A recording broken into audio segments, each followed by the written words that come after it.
সমস্ত ব্যস্ততা আর কোলাহলকে পিছনে ফেলে একটু প্রশান্তির ছোঁয়া পেতে প্রকৃতির খুব কাছে নিরিবিলি পরিবেশ, পাখির কলকাকলি আর নদীর স্রোতের কলকল ধ্বনি।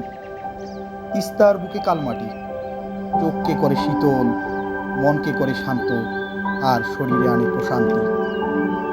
সকাল বিকাল রাত 24 ঘন্টা ডিউটি করে শরীর যখন ক্লান্ত, সঙ্গী মেহেদী হাসানকে নিয়ে মোটর সাইকেলে করে সকাল 8টায় রওনা দিলাম লালমনিরহাট সদর হাসপাতাল থেকে।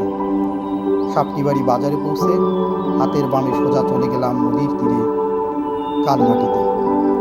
তিস্তার বুকের ভিতর বটের ছায়ায় বসে নদীর তীরের দক্ষিণা বাতাসে শরীরটা জুড়িয়ে নিলাম। আমাদের মতো কয়েকটা পুচকেও আড্ডা দিচ্ছে, কয়েকটা ছাগলও এসেছে। নদীর তীরের সৌন্দর্য উপভোগ করছে তারা, আর পাতা চিবোচ্ছে।